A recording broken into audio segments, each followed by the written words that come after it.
Здравствуйте, дорогие друзья! С вами вновь практикующий врач-психотерапевт, сексолог и семейный психолог, ваш доктор Куров. И сегодня вновь пришли вопросы от вас. Тот вопрос, который я отобрал, звучит так. Мужа призвали в армию. Осталась одна с маленьким ребенком. И не знаю, что делать. Как справиться одной.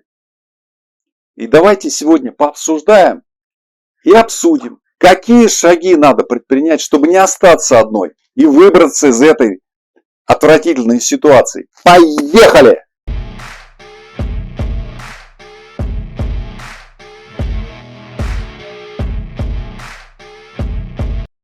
Так случилось, что сегодня все чаще испытываю стыд за своих коллег-психологов, дающих советы вот в подобных ситуациях по типу: сосредоточьтесь на хорошем, погрузитесь в рутину, верьте, авось пронесет и прочее. Люди попали в чудовищную беду, стоят на краю обрыва, у них рухнула вся жизнь, а мы им по-менторски советуем дышать глубоко и ровно. Когда я был маленьким и меня опекали родственники-медики, но со средним медицинским образованием, я на своей шкуре познал, что такое фельдшеризм или ремесленничество. По словарю это работа по шаблону, без творческой инициативы. Родные давали мне препараты из лучших побуждений, чтобы побыстрее помочь, но не могли, как хороший образованный врач, учесть многих факторов и последствий такого лечения. В результате, во взрослую жизнь, я вышел с целым набором хронических заболеваний, от которых еще долго пришлось избавляться.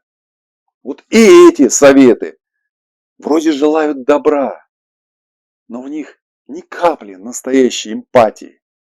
Так что давайте разбираться, мои милые русские красавицы. Те, что вечно на скаку коня. Исходные. У вас была какая-никакая, но своя. Выстроены вами и для себя жизнь. Вы росли, учились, работали, строили отношения, обретали жизненный опыт, влюблялись, строили совместные планы, растили детей, лечили и воспитывали. А теперь случилось событие, решившее за вас всю вашу дальнейшую судьбу. Оно не спросило, можно или нет к вам войти, хотите ли вы его видеть. Оно без спроса вошло в вашу жизнь и разделило ее на до и после. Одна из моих любимых мудростей: все, что не убивает, делает нас сильнее. Сказал мудрец, что нас не убивает, делает нас сильнее. Так ведь это убивает! А значит, оно абсолютное зло, на которое уже нельзя себе позволить взирать отстраненно. Надо быстро бежать и спасать свою жизнь. Вот когда спасем, тогда и будем решать, что дальше делать. Дышать или не дышать. Если человек сам изъявляет желание идти на войну, его называют добровольцем, наемником, героем. Да без разницы, хоть горшком назови, это его выбор. И он лично несет полную ответственность за свои решения. А кто несет ответственность за вынужденный ваш выбор? А значит, тот, кто призвал вашего мужа и должен нести полную ответственность за ваше материальное благополучие, за воспитание и обучение ваших детей и за все остальное, что отнято его выбором. Это называется социальный договор, который общество по умолчанию должно заключать в случае своих действий. А если оно не берет их на себя, отказывается от компенсаций, беззастенчиво выходит из договора и нарушает свои обязательства, тогда, во-первых, определитесь с тем, а все ли стороны были готовы к честному контракту. Ваш-то муж на службе, ведь все еще жив, но рискует жизнью во имя Отечества. А как государство выполняет свои обязательства? И насколько оно позаботилось о вас? Второе.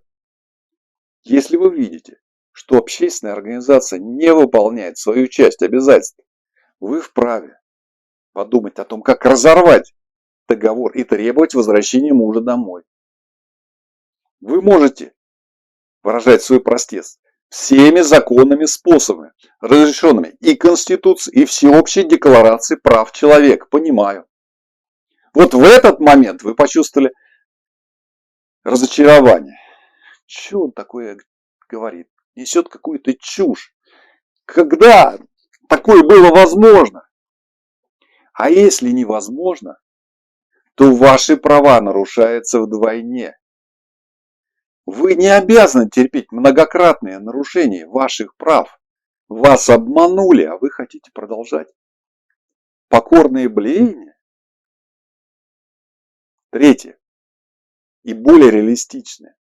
Основанное на опыте многих переживших такие времена поколений. Вы должны и себе, и своим детям, несмотря на гнетущую реальность, во что бы то ни стало, пережить все невзгоды, поставить детей на ноги, не сгинуть самой и впредь строить отношения с государством на более гуманных, взаимовыгодных условиях.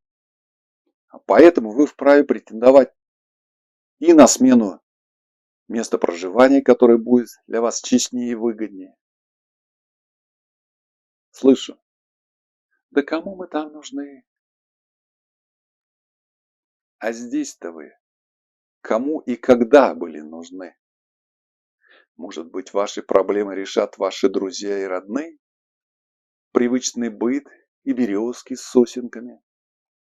Они защитят вас и ваших детей, и вашего мужа. Вот поэтому. Даже если у вас сегодня нет ни способа, ни сил поменять реальность, не ставьте на своей жизни точку.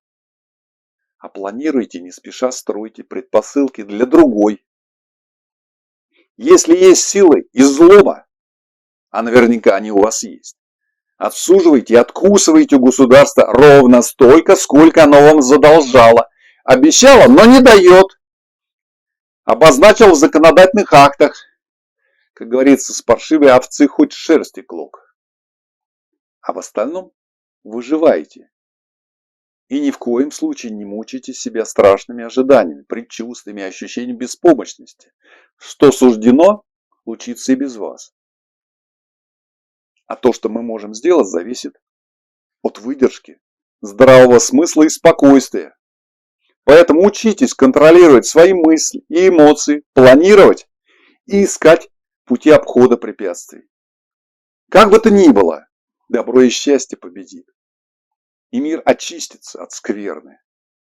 Надо только переждать и выжить. Вам понравился ролик? Делитесь своими мыслями, пожеланиями, комментариями, вопросами под видео. А также вся подробная информация о записи ко мне на прием и консультации по ссылке под видео.